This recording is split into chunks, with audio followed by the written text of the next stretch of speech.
Ministerios Evangelísticos Visión de Fe presenta al pastor licenciado Luis Alberto Palacios con el programa Consejo, Verdades Bíblicas, un programa de bendición para tu vida espiritual. Bienvenidos. Gloria a Dios. Bueno, vamos a estudiar la palabra, hermanitos amados, pero antes quiero que con una ofrenda de palmas saludemos a quienes nos siguen a través de las redes sociales. Gloria a Dios. Enviamos un fraternal saludo a todos los hermanos que nos sintonizan, también a quienes nos ven a través de Canal Peniel de televisión que transmiten La Democracia. Ahí estamos ahora saliendo toda la semana, le cuento, en el horario de las 10 menos cuarto de la noche, de lunes a viernes. Ese ya es pues favor que los hermanos conceden, ¿verdad?, para nosotros, y por supuesto el miércoles y domingo también, que la transmisión es enviada para que muchos reciban la palabra. Así es de que enviamos nuestro fraternal saludo. Quiero invitarles, hermanos, que me acompañen al Evangelio de Juan, capítulo 17, por favor, y versículo 3. Estamos todavía hablando del principio de la obediencia, no hemos todavía salido de allí. Ya hablé de la obediencia y enfaticé que para obedecer es necesario que nuestro pensamiento se subordine al pensamiento de Dios. O sea, aquel que tiene un pensamiento altivo jamás va a obedecer, porque el principio de la desobediencia fue cuando la razón se exacerbó y comenzó la autojustificación, ¿verdad?, en el huerto del Edén. Por eso hay que someter nuestra forma de pensar al pensamiento divino, para que podamos entonces aproximarnos a la mente perfecta de nuestro Dios. Juan 17:3, si está conmigo me indica con un amén. Bueno, dice la palabra: y esta es la vida eterna, que te conozcan a ti, el único Dios verdadero, y a Jesucristo, a quien has enviado. Leo una vez más: y esta es la vida eterna, que te conozcan a ti, el único Dios verdadero, y a Jesucristo, a quien has enviado. Lo primero que me llama la atención en esta oración, aquí está la oración cumbre, hermanos, la oración intercesora del varón justo, de nuestro Señor Jesucristo. Y dentro del contenido de esta oración, me llama la atención este versículo 3, y más me impacta la petición que Jesús propone ante el Padre, por el hecho de que en primera instancia Él está pidiendo por sus discípulos y no por el mundo. Cuando usted lee el contexto de todo el capítulo, se da cuenta que Jesús está orando por los discípulos, por aquellos que han creído en su nombre. Y también llama la atención la forma en la que el Señor plantea esto ante el Padre. Dice: esta es la vida eterna, que te conozcan a ti, el único Dios verdadero, y a Jesucristo, a quien has enviado. Lo primero que uno por lógica infiere es que los discípulos siempre caminaron con Él. Es más, aprendieron cómo era Él. Entonces, ¿cómo es que dice que te conozcan a ti, Dios verdadero, y a Jesucristo, a quien has enviado? La pregunta que surge es: ¿qué conocían entonces los discípulos? Estuvieron en un tiempo largo, en mi opinión, prolongado. ¿A quién conocieron? ¿O por qué el Señor tiene la necesidad de decir que te conozcan a ti y que tengan revelación de quién soy yo? Se había pasado ya un tiempo considerable. Miren, hermanos, si el Espíritu Santo no arrojara luz a este respecto, probablemente vendría confusión a nuestra mente. Sin embargo, entendemos por la palabra que hay dos maneras de conocer a Dios. Una, con el conocimiento natural, que es la palabra griega gnosis, ¿verdad? Y otra con el conocimiento sobrenatural, que es la palabra epignosis. Ya hemos hablado en otras ocasiones de este tema, pero ahora quiero enfatizar la importancia, hermano, de que entremos a esa epignosis, a ese conocimiento que se tiene por revelación, para que entonces podamos conocer verdaderamente a Dios y no quedarnos con un conocimiento natural nada más que no nos lleva a nada, hermano. Porque el conocimiento natural cambia, la forma humana de pensar cambia. Nosotros somos seres cambiantes, hermano. Hoy estamos, mañana ya no estamos. Tristemente, así es nuestra pobre naturaleza humana. Pero cuando el conocimiento viene de lo alto, no es un conocimiento que dependa de las circunstancias. Por ejemplo, usted recuerda cuando llegaron los discípulos a Jesús comentándole lo que la gente pensaba de él y le decían, dicen algunos que eres Juan el Bautista que resucitó, otros dicen que seguramente eres uno de los profetas del antiguo pacto. Bueno, le dice el Señor, ¿y ustedes, mis discípulos, quién dice que soy? Y es impresionante, hermano, que reinó el silencio, ¿verdad? Nadie opinaba, porque eso me lleva a pensar que los discípulos también creían lo mismo que pensaba la multitud. Y hasta ahí llegaron nada más. ¿Y para ustedes quién soy?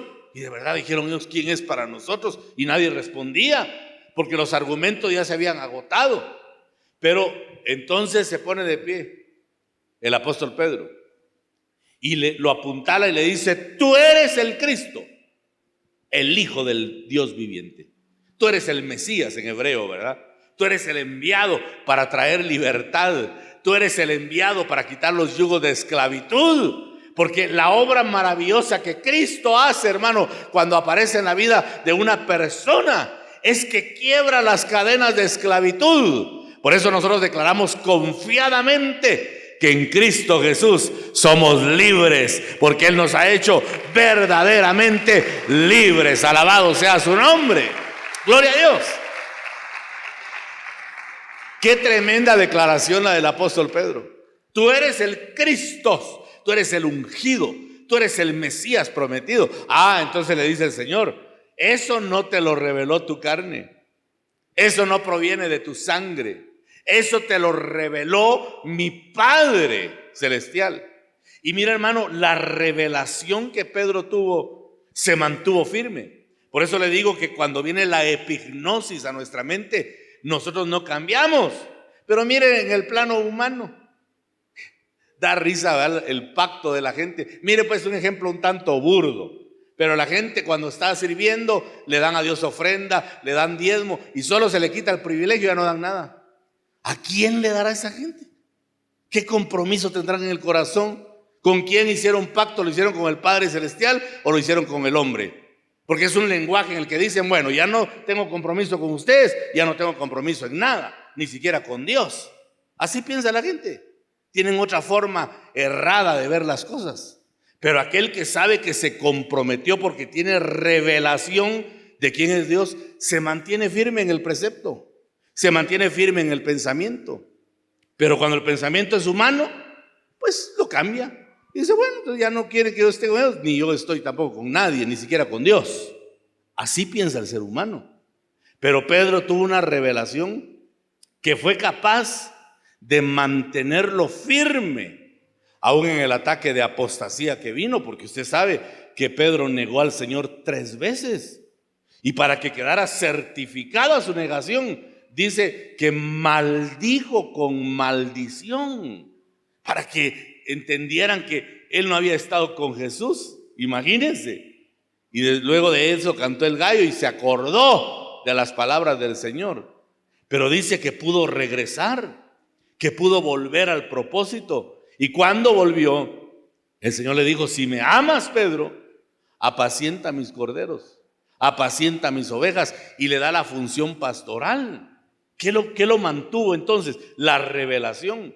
Por eso yo le hablo de la necesidad urgente que tenemos de pasar del pensamiento natural. Basta ya de pensar humanamente, hermanos, y elevemos nuestra mente al pensamiento sobrenatural para que entonces tengamos claro quién es Dios y quién es Jesús.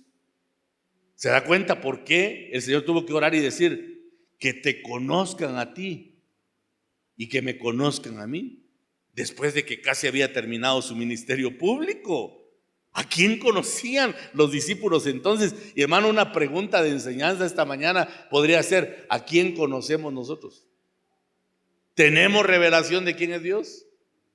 ¿Tenemos revelación de quién es Él? No cabe duda que era urgente que el Espíritu Santo descendiera en Pentecostés para traer al discipulado el conocimiento de arriba, que realmente provoca convicción y provoca cambio.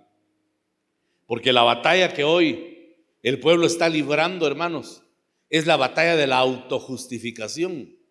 Mire, en el huerto del Edén, la primera pareja que Dios estableció ahí caminaron, yo no sé cuánto tiempo caminaron en orden, porque ellos vivieron una etapa intemporal, donde estuvieron en la presencia del Señor a saber cuánto tiempo contable pues.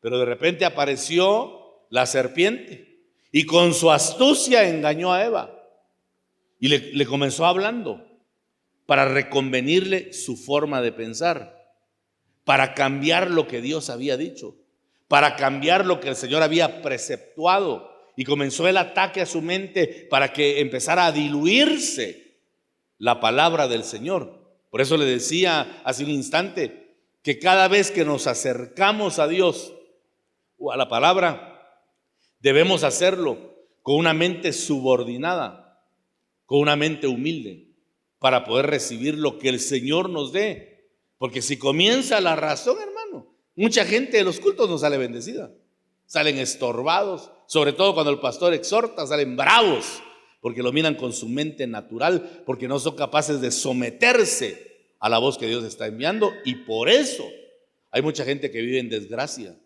hay mucha gente que vive en caos espiritual, hay mucha gente que no prospera y no piensa en dinero. Me refiero a que no desarrollan espiritualmente, pues, porque no se someten a la palabra.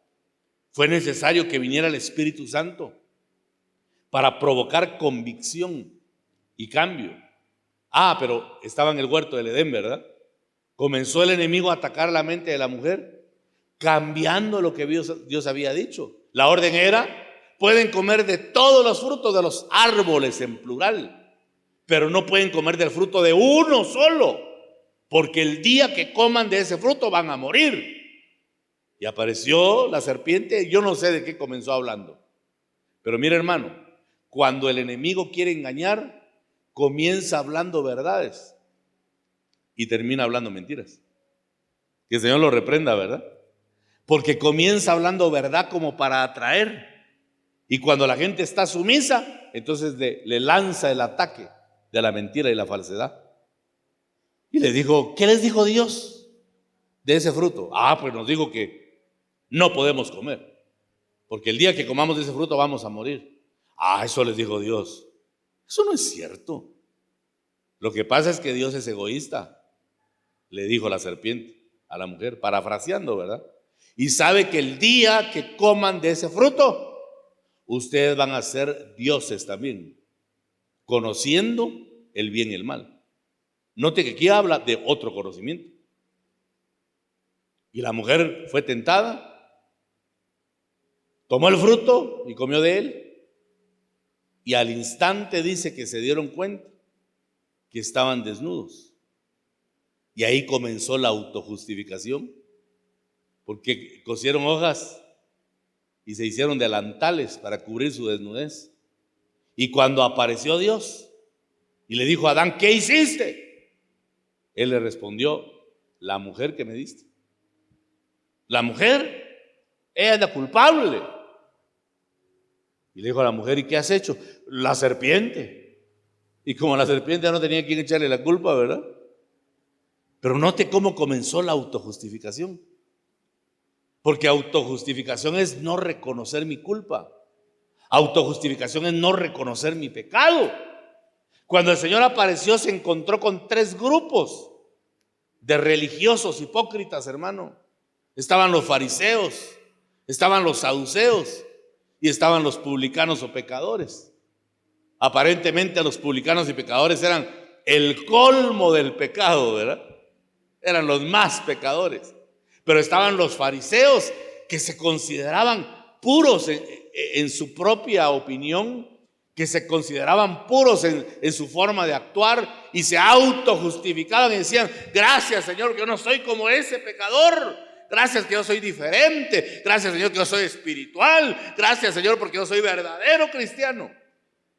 Mire, hermano, cuando uno hace de menos a los demás, o cuando uno se atreve a hacer un juicio en relación a los demás, ya uno está rayando en un fariseísmo contemporáneo. Somos fariseos contemporáneos, porque no podemos nosotros, hermano, juzgar a nadie si partimos del punto que delante del Señor todos somos pecadores. ¿Cuántos dicen amén? Pero cuando yo comienzo a clasificar, no, es que yo soy pecador, pero no tanto, pastor, tanto como aquel. No, hombre, es que ese cuate sí una vez se salió del guacal, ¿verdad? Ese sí es muy pecador. Yo no soy así, pastor. No. Sí cometo mis pecaditos, dice, ¿verdad? Eso ya es una autojustificación que nos hace fariseos o nos hace saduceos. En el peor de los casos, nos hace publicanos. ¿Me doy a entender? Ahora, ¿de dónde parte eso? Del conocimiento humano. Adán no reconoce su culpa. ¿Qué hiciste? La mujer, Señor. Y tu mujer, la serpiente. ¿Se da cuenta? Que generalmente no aceptamos nuestra condición. Entonces la palabra tiene que venir a reconvenirnos, y por eso Jesús oró: Padre, que te conozcan a ti, el único Dios verdadero, y que me conozcan a mí, para que entonces no se autojustifiquen, sino que vengan al conocimiento verdadero. Por eso dice que te conozcan a ti. Eso a lo que nos lleva es a la identidad, porque identidad, dice mi pastor, identidad no es lo que somos, identidad es a quién pertenecemos. Amén. Mi identidad no es en lo que yo soy. Si mi identidad fuera en mi naturaleza humana, yo estaría perdido, porque soy pecador, y me imagino que usted también. Pero cuando entendemos nuestra identidad desde la perspectiva de a quién pertenecemos, entonces nos damos cuenta que vale la pena consagrarse, que vale la pena apartarse, porque tenemos que ser santos, porque aquel a quien pertenecemos es 3 veces santo. Alabado sea su nombre. Pero eso, si no viene el conocimiento de arriba, no lo vamos a entender nunca, hermanos. Dele fuerte las palmas al Señor esta mañana. Por eso yo creo que la respuesta a la oración de Jesús fue el Espíritu Santo que descendió en Pentecostés. Porque el Espíritu trajo convicción y trajo cambio. Mire a Pedro, que sin el Espíritu negó al Señor 3 veces. Con el Espíritu se volvió un asiduo predicador del Evangelio, confrontativo, hermano, predicando el arrepentimiento, predicando el cambio, porque a eso lo llevó el revestimiento del Espíritu Santo.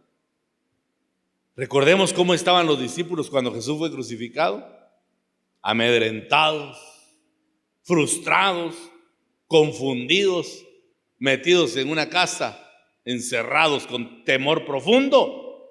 Tomás, incrédulo, no creía que Jesús había resucitado.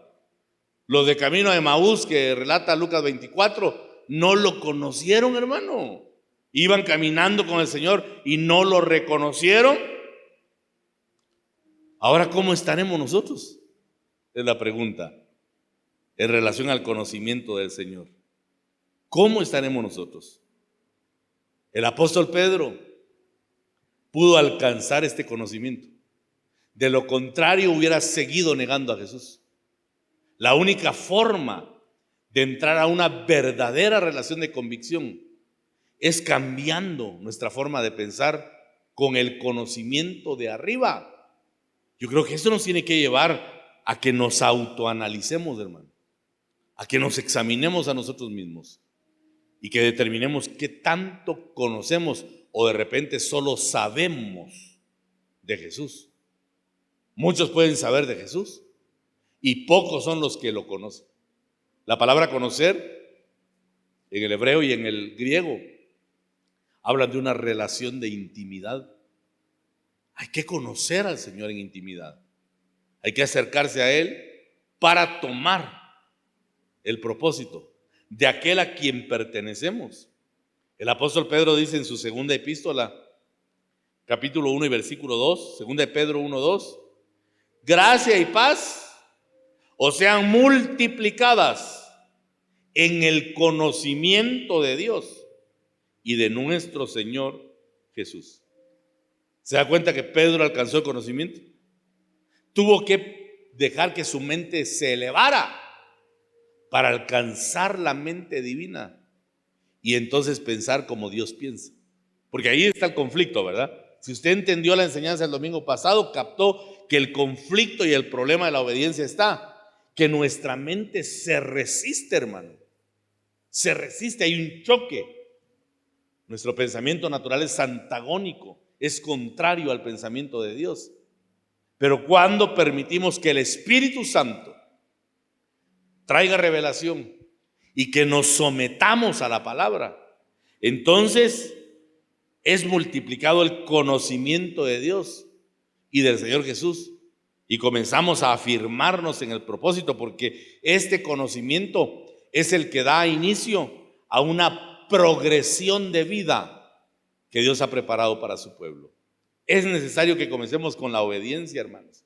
Es el primer principio de vida y todavía me faltan muchos más. Voy a hablar de fidelidad, voy a hablar de perseverancia, pero comencemos con esto porque mire, David, que alcanzó una relación tan directa con Dios, llegó el momento en que le dijo: Señor, hablemos claro, ya los sacrificios, las ofrendas, eso a ti ya no te gusta. Ya estás asqueado de los sacrificios, ya no te gusta. Lo que tú quieres es obediencia.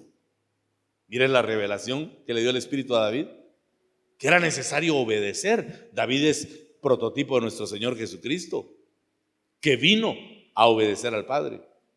Jesús varias veces repitió que había sido enviado no para hacer su voluntad, sino para hacer la voluntad de aquel que lo envió. Eso es entender el propósito. David dijo: yo sé que los sacrificios ya te aburrieron, ya no te gusta, porque una vida de sacrificio sin obediencia, perdóneme hermano, pero provoca asco delante de Dios. Mi culto, mi relación sin obediencia, provoca asco. Si usted hace algo sin obediencia, no sirve para nada, solo para estorbar y para ofender a Dios nada más. Pero cuando hay obediencia, porque hemos alcanzado conocimiento, porque sabemos quién es Dios y la línea de autoridad que ha delegado. Porque les decía el domingo pasado que muchos se justifican: es que obedezco, pero al Padre eterno, a otro hombre igual que yo. Entonces usted no sabe nada, es un ignorante, con I mayúscula. Porque el conocimiento comienza cuando la mente se subordina a Dios y a las autoridades que Dios ha delegado. Ese es el probatorio de mi obediencia al Señor. Y ahí comienza la progresión de vida. Dice en el versículo 9 de ahí de 2 de Pedro 1: pero el que no tiene estas cosas tiene la vista muy corta, es ciego, habiendo olvidado la purificación de sus antiguos pecados. O sea que sin el conocimiento solo tenemos religión, normas humanas. Qué triste es vivir bajo religiosidad, ¿eh? O qué triste es vivir para agradar el ojo humano y no para agradar el corazón de aquel que nos compró por precio de sangre en la cruz del Calvario. Dice el apóstol: el que no tiene el conocimiento de lo alto tiene la vista muy corta. ¿Por qué? Porque cuando no hay revelación no tenemos visión, hermano. Yo oro al Padre porque seamos visionarios. ¿Cuántos vinieron hoy necesitados de Dios? No escucho. ¿Cuántos vinieron necesitados de Dios? ¿Todos tenemos necesidad? ¿Sí? Excelente. Pero ¿qué visión tenemos? ¿Qué visión tiene usted hoy en relación al Evangelio? Tenemos que ser visionarios. Tenemos que pensar y saber qué hacer para agradar a Dios. No solamente venir buscando suplir nuestra necesidad. No, ¿qué visión tenemos? El sometimiento de nuestra voluntad tiene que ver con eso. Que me preocupe por las cosas del Señor. Que esté atento a las necesidades que hay. Hoy había conflicto aquí, que no había agua. Y muy a pesar de que la semana pasada se pagaron 2,000 quetzales para arreglar ese pozo, pero de plano se volvió a colapsar, que hay una filtración de agua que lo derrumba. No había agua. Creo que nadie sabía. Tuvieron que correr, mi hijo, que siempre es el único que lo hace, para buscar cómo llenar los depósitos de agua y que hubiera agua para los baños. No podemos nosotros ser indiferentes, hermano. Si tenemos una visión corporativa, tenemos que ver las necesidades que hay y buscar cómo suplirlas. Pero uno no se entera, pastor, no, pero pregunte. ¿O no es parte usted, pues, de este ministerio? ¿Qué necesidades hay, pastor? ¿En qué puedo servir? A veces lo único que hace la gente es pelar nada más, señalar a las autoridades. Pero ¿quién se acerca para preguntar qué necesidad hay? Y disculpe si lo ofendo, pero usted sabe que así soy, ¿verdad? Es mi forma de predicar. Yo soy transparente, no soy hipócrita. Yo digo las cosas como las pienso y las siento, y se las digo aquí y se las digo en privado, ¿verdad? Así es mi forma de ser, transparente y claro. Porque si no tenemos visión, no tenemos nada, hermanos. Si somos indiferentes, que miren ellos cómo salen, yo voy a recibir bendición nada más. Y está bueno, a eso venimos. Pero cuando se tiene conocimiento de arriba, hay compromiso. Estamos comprometidos en la obra, porque si no, solo tenemos religiosidad. El apóstol Juan, en el capítulo 1 y versículo 10 dice: en el mundo estaba, y el mundo por él fue hecho, pero el mundo no le conoció. O sea que cuando no conocemos a Jesús, todavía somos del mundo. No, pastor, yo ya conozco a Jesús. No. ¿Conoces a Jesús o solo sabes de Jesús? Ese es el punto. ¿Conoces de verdad a Jesús o solo sabes de Él? Tienes una idea, tienes información, porque conocerlo es tener revelación. La Biblia me grita que todo aquel que tuvo revelación de Jesús nunca fue el mismo. Lo sacaron, lo cambiaron. Saulo de Tarso era perseguidor, asesino de cristianos, hermano, pero camino a Damasco encontró al Señor y le dijo: Saulo, Saulo, ¿por qué me persigues? Y él dijo asustado: ¿quién eres, Señor? Yo soy Jesús, a quien tú persigues. Y le cambió la vida. Cambió al asesino de cristianos y lo convirtió en apóstol del evangelio. Así es nuestro Dios, ¿verdad? Cambia asesinos y los convierte en apóstoles. Alabado sea su nombre. Démosle gloria al Señor, porque este es un evangelio de cambio y transformación. ¿Qué quiere Dios entonces?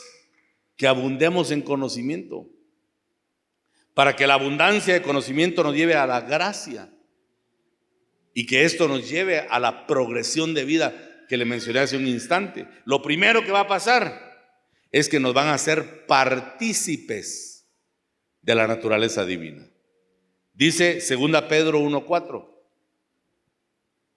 por medio de las cuales nos ha dado preciosas y grandísimas promesas, para que por ellas llegaseis a ser participantes de la naturaleza divina, habiendo huido de la corrupción que hay en el mundo a causa de la concupiscencia, por medio de las cuales nos ha dado preciosas y grandísimas promesas, para que por ellas llegaseis a ser participantes de la naturaleza divina, habiendo huido de la corrupción que hay en el mundo a causa de la concupiscencia. ¿Sabe qué es lo único que nos va a mantener al margen del pecado? Ser participante de la naturaleza divina. Pero ¿a quién le da la naturaleza divina? Solo al que conoce a Dios y tiene revelación de Jesucristo. es el único que va a poder huir. Y el mundo cada día está peor, hermano. El mundo no se compone. A pesar de que hay crisis, a pesar de que hay muertes, solo en Huehuetenango tenemos un promedio como de 210 personas que se mueren a diario. ¿Se arrepiente la gente? Pregunto, ¿mira usted arrepentimiento? Si ni los cristianos vienen a buscar a Dios, ahora va a ser el mundo. Pero aquel que ha sido hecho participante de la naturaleza divina, huye de la corrupción del mundo. Ahí dice a renglón seguido en 2 Pedro 1:5 en adelante, vosotros también, poniendo toda diligencia por esto mismo, añadida a vuestra fe virtud, a la virtud conocimiento, al conocimiento dominio propio, al dominio propio paciencia, a la paciencia piedad, a la piedad afecto fraternal y al afecto fraternal amor. ¿Mires?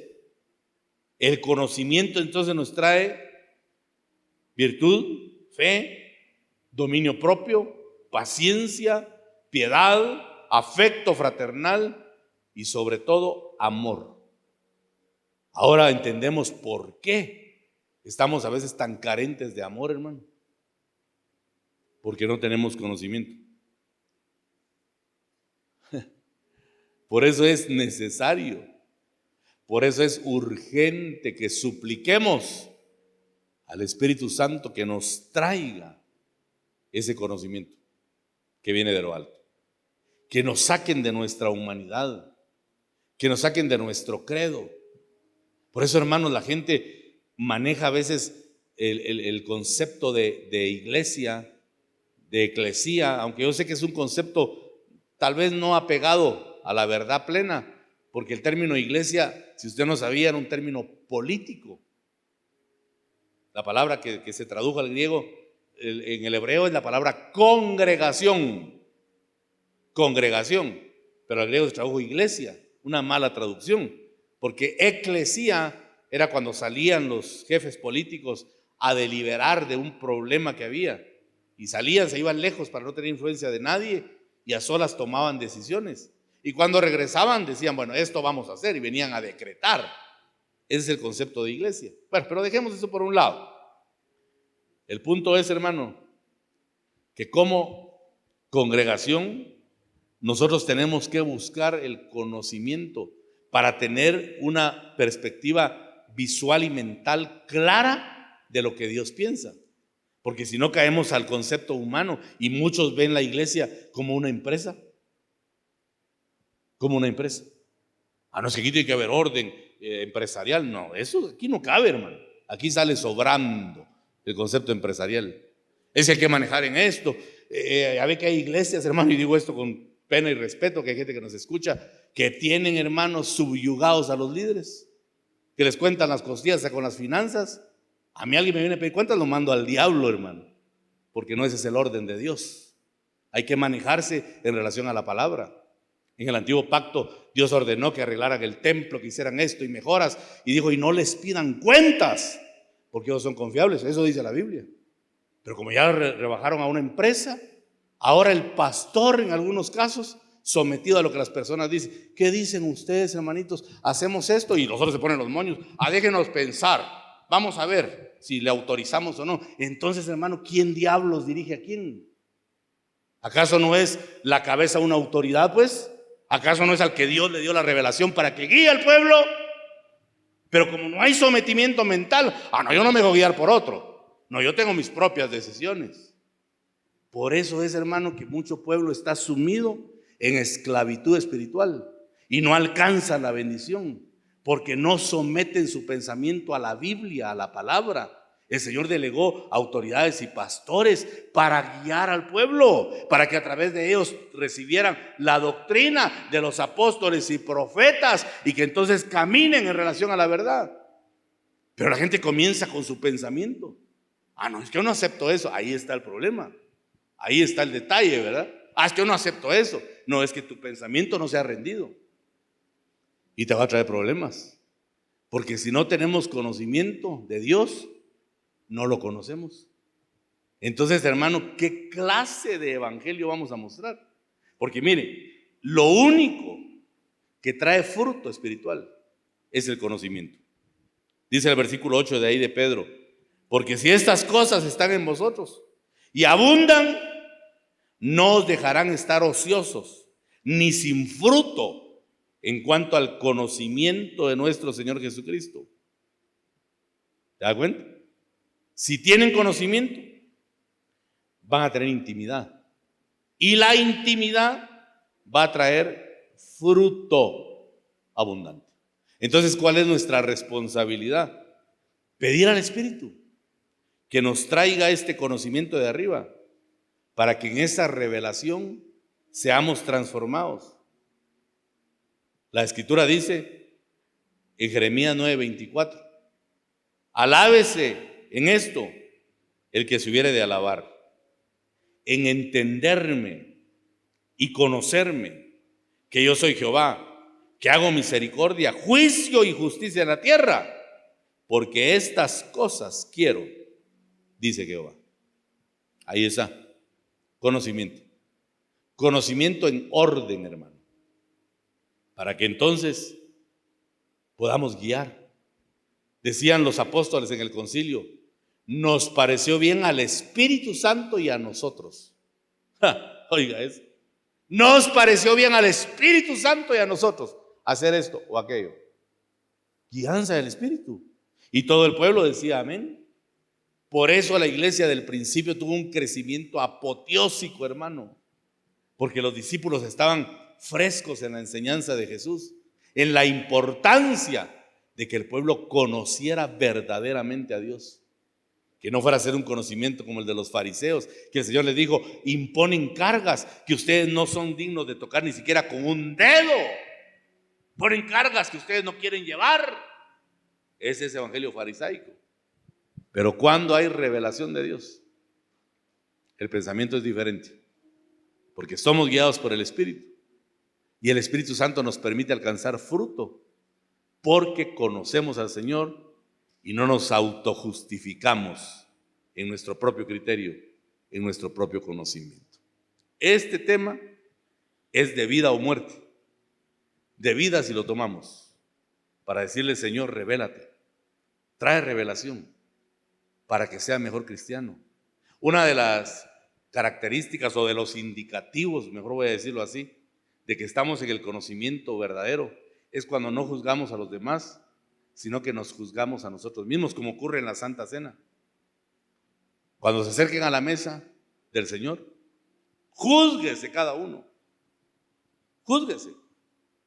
Por eso la Santa Cena realmente, hermanos, tendría que estar al alcance, por supuesto. Yo creo que el requisito fundamental para tomar Santa Cena es creer que Jesucristo es el Hijo de Dios. Ese es el único requisito.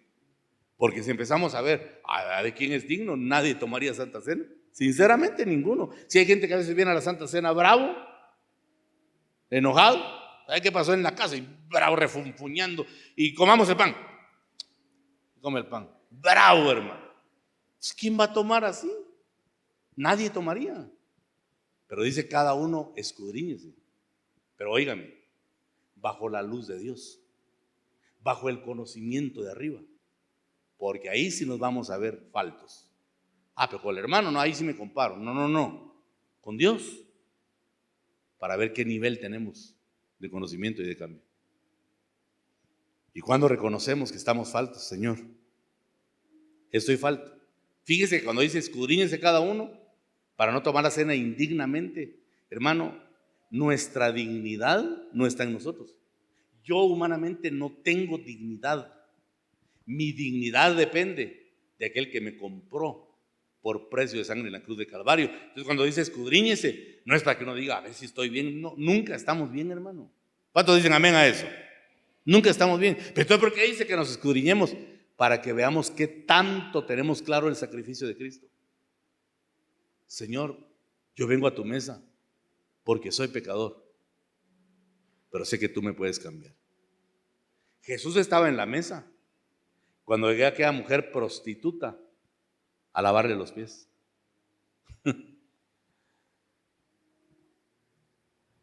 le permitió al Señor llegar a su mesa para cambiarla. Dijo, lo que esta mujer ha hecho conmigo siempre se recordará. Y donde quiera que se hable de ella, van a hablar de este acto. La transformó. A la mesa de Jesús llegó también Zaqueo. Mire, hermano, qué tremendo eso. Cuando Jesús fue a su casa, no hablaron de Zaqueo, hablaron de Jesús. Si este fuera hijo de Dios, habría ese ladronazo que tiene a la par, sin vergüenza. Y cuando Zaqueo oyó todo lo que decían de Jesús, se arrepintió y dijo, aquí está lo que les he robado, ahí está, y se los tiró. Y si le debo alguno más, le voy a devolver. Porque su relación con Cristo le trajo verdadero conocimiento. Así a la mesa de Jesús llegaron muchos. Por eso decían, este come con pecadores y publicanos. Esa es la mesa de Jesús. Entonces cuando yo me acerco a su mesa y me examino, es para reconocer mi falta y para entender que hay uno que con su sangre borró todos mis pecados. Porque sin Jesús todos somos culpables. Y con Jesús todos alcanzamos el perdón de nuestras faltas y pecados.